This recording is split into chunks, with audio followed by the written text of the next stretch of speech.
की बनती जा रही है, जब अस्पताल में बेड नहीं है और ऑक्सीजन नहीं है, तो ये चिंता का विषय है।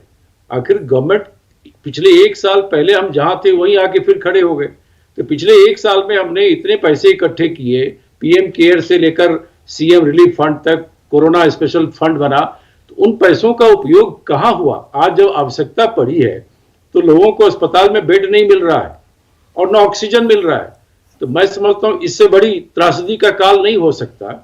तो एक एक्सपेरिमेंट है, मैंने एक सुझाव दिया है कि भैया लॉकडाउन 1 सप्ताह 2 सप्ताह करके देखिए। अभी जो फ्लड आ रहा है एक तरह से, जो हमारे मरीज हमारे तेजी से बढ़ रहे हैं, संक्रमण की संख्या बढ़ रही है, आज भी 9-10 मरीजों की मरने की खबर अब तक आ चुकी है, तो ये चिंता का विषय है। तो हमें विभिन्न स्तरों पर, सिर्फ सरकारी अस्पताल या प्राइवेट अस्पताल के भरोसे अगर हम रहते हैं तो वो उससे बेटर हमारा जो वो एक उपाय उस स्तर पे भी करना चाहिए कि हम लोगों को संक्रमण कम फैले, उस दिशा में पहला हो। उसमें बेस्ट उपाय है लॉकडाउन। हमने पिछले साल भी किया था, जब लॉकडाउन लगाया था तो उसमें स्थिति में थोड़ी कंट्रोल हमने की थी। तो मैंने एक एग्जांपल दिया कि जैसे लॉकडाउन भी एक विकल्प है, हमें लॉकडाउन पर जाना चाहिए, खासकर उन शहरों में, राजधानी पटना या जहां पर स्थिति बिल्कुल ही बिगड़ गई है, हम लोगों को बचा नहीं पा रहे हैं, तो इसी स्थिति में हमें लॉकडाउन एक विकल्प है, उस पर हमें विचार करना चाहिए, सरकार को गंभीरता से विचार करनी चाहिए। बिल्कुल बिल्कुल। एक सवाल और भी प्रेमचंद जी आपसी के पास आएंगे, उसके बाद हम जरा जेडीयू के पास जाएंगे और अर्थशास्त्रियों से भी बातचीत करेंगे। आपसे एक सवाल और भी है कि जो सरकार ने 7 बजे का वक्त रखा, तो बाद में व्यापारी संघ ने कहा कि इसे 8 बजे तक कर देना चाहिए। जो लोग हैं वो घर से झोला लेकर निकलेंगे 9 बजे कि उन्हें सब्जी मिल जानी चाहिए। इस चक्कर में 2 चीजें होती हैं। इस चक्कर में यह होता है कि जो पुलिस वाले जिनके ऊपर ड्यूटी निभानी है कि आप जल्दी से 7 बजे तक सब कुछ समेट लीजिए, वो गुस्से में आते हैं और सामान को फेंक देते हैं। जो ग्राहक आए उन्हें सामान मिल नहीं पाया, तो ऐसी स्थिति में आपने दुकानें बंद कर दी, लेकिन लोगों को कहा कि आप आते जाते रहिए। क्या इस पर भी रोक लगनी चाहिए? बिल्कुल, मेरा स्पष्ट मानना है कि जिस तरह का हम टाइम लिमिट करते हैं कि 7 बजे के बाद आप बंद कर देंगे, तो क्या कोरोना 7 बजे के बाद फैलता है क्या? ये व्यवहारिक अप्रोच नहीं होता है। हमें कंप्लीट लॉकडाउन पर विचार करना चाहिए और लोगों से भी हमारा आग्रह है कि आप इस जो सतर्कता बरतने की जरूरत है वो आप नहीं कर रहे हैं, अपने आप को बचाइए। ये बहुत विपदा का काल है, इसकी कोई इलाज नहीं है।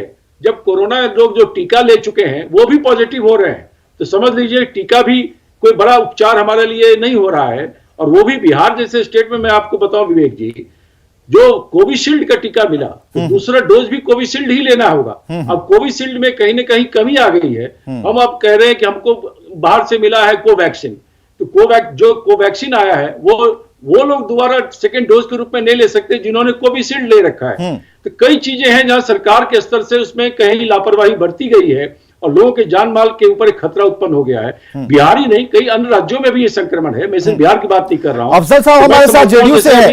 अफजल साहब, आप सुन रहे थे कि कांग्रेस के नेता प्रेमचंद मिश्रा ने क्या कुछ कहा। 7 बजे के बाद कोरोना क्या आराम से विचरण कर सकता है? 7 बजे से पहले तक क्या कोरोना नहीं आएगा, इस बात की गारंटी। दूसरी गारंटी यह कि 7 बजे के बाद जो लोग झोला लेकर निकलते हैं, टहलने और तफरी करने निकलते हैं, उन्हें कौन रोकेगा? जो बाइकर्स गैंग निकल जाते हैं, नवयुवकों को, बच्चों को कोरोना इस बार ज्यादा संक्रमित कर रहा है, उनके दिलो दिमाग में किसी बात का डर नहीं है, वो निकल रहे हैं। और एक मास्क उन्होंने लगा रखा है कपड़े का, उन्हें लगता है कि कोरोना उन्हें नहीं पकड़ पाएगा। ये सब सारी चीजें हो रही हैं, आंकड़े बढ़ते जा रहे हैं। उन बांस घाट और की तस्वीरें दिखा रहे हैं, विद्युत सौदागृह की तस्वीरें दिखा रहे हैं, फिर भी लोगों में एक जागरूकता की कमी दिख रही है क्योंकि ये केसेस बढ़ते जा रहे हैं।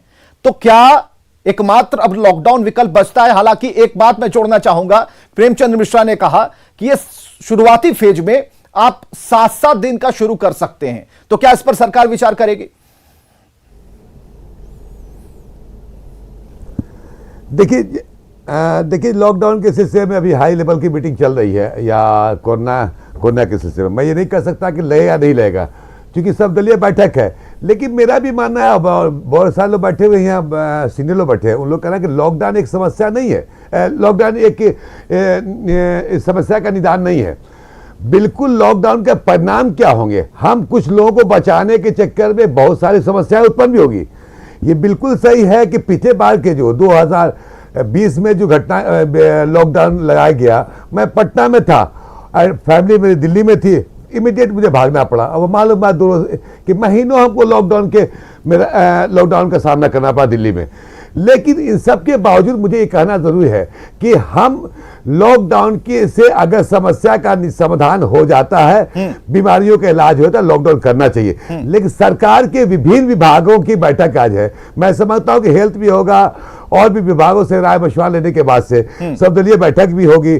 सब मिला के जब एक निष्कर्ष पे पहुंचे के बाद लोगों के पेट का भी सवाल है, लोगों के रोजगार का भी सवाल है और लोगों की जिंदगी का भी सवाल है। तीनों को देखते हुए जो सच्चा अच्छा फैसला होगा सरकार को लेना चाहिए। कांग्रेस तो कह रही है, कांग्रेस की तरफ से तो आवाज आई कि ठीक है, एक्सपेरिमेंट के तौर पर पहले 7 दिन का ही कर लें, यह सजेशन है कांग्रेस का। देखिए अब ये नहीं देखिए, बिल्कुल मैं तो कह रहा हूं कि इस पे अगर देखिए वो कहते हैं कि शाम में निकले 8 बजे के बाद से लोग निकलते हैं, उसको कोरोना नहीं होगा। भी देखिए प्रैक्टिकल सबसे बड़ी सामाजिक चेतना लोगों को जागरूक करने की आवश्यकता है। डॉक्टर डी एन झा, जागरूक हो गए। डॉक्टर डी एन झा हमारे साथ अर्थशास्त्री मौजूद हैं, उनके पास सीधे जुड़ते हैं। डॉक्टर साहब, जो स्थिति है 2020 में हमारे पास कहने के लिए यही बचा कि आर्थिक दृष्टिकोण से हम कमजोर हो गए और खड़े होने में हमें फिर से 9 महीना लग गया और अभी भी हम हिल रहे हैं, पूरी तरह से खड़े नहीं हो पाए हैं। अगर फिर एक बार लॉकडाउन हो जाएगा तो आप समझ सकते हैं स्थिति क्या होगी। और अभी जो बाहर से जो प्रवासी आ रहे हैं उनका भी ख्याल रखना है और यह भी कहा जा रहा है कि जो आ रहे हैं उनमें से कई कोरोना लेकर आ रहे हैं और उसके बाद इसका प्रसार हो रहा है। तो अर्थशास्त्र क्या कहता है बिहार का कि बिहार इसके लिए तैयार है अगर कुछ ऐसा होता है तो? अर्थशास्त्र की इसमें बात नहीं है, जीवन अगर बचेगा तभी कोई काम होगा। और ये इस कोरोना के जो प्रसार को रोकना हमारे समझ से लॉकडाउन ही एकमात्र तत्काल विकल्प है। लेकिन इसके साथ 2 बातों को साथ करना होगा। जो लोग बाहर से आ रहे हैं उनके खाने पीने, जो पेट की बात कर रहे हैं पप्पू जी, की व्यवस्था करनी जरूर चाहिए। थोड़ी सतर्कता की कमी हुई है। पिछले 20 के बाद हमको अनुभव है कि कैसे इनको लोगों में जागरूकता पैदा करें और इसके प्रसार को रोका जाए। तो तत्कालिक आर्थिक व्यवस्था में पर खराब होगी। आप देखे होंगे कि ये उस 20 के परेशानी के बाद भी जो दुनिया में भारत सबसे तेज गति से बढ़ने वाला देश बनने वाला की क्या उम्मीद थी। उम्मीद थी कि 9-10% के प्रतिशत ग्रोथ भारतवर्ष में होगा, बिहार में तो होगा ही। तो ये पहले जीवन की बात है, जीवन पहले बच जाए। तो हमारे समझ से तो बिल्कुल ही पूर्ण लॉकडाउन करना चाहिए, जिससे इसके साथ जो सतर्कता या जो लोगों के भोजन की और व्यवस्था साथ में क्या कर सकती है? फिर ये सवाल जन्म लेता है कि सरकार क्या कर सकती है। सरकार पहले पेट का इंतजाम करे। सरकार किस तरीके से, सरकार के पास पूरे डेटा हैं या नहीं है, सरकार के पास जो अधिकारी डेटा दे रहे हैं उस डेटा की सच्चाई क्या है। और पिछली बार जिस तरीके से जो प्रवासी थे या फिर बिहार के लोग दूसरी जगहों पर थे, सभी को 1-1 हजार रुपए बिहार सरकार के तरफ से दिए गए थे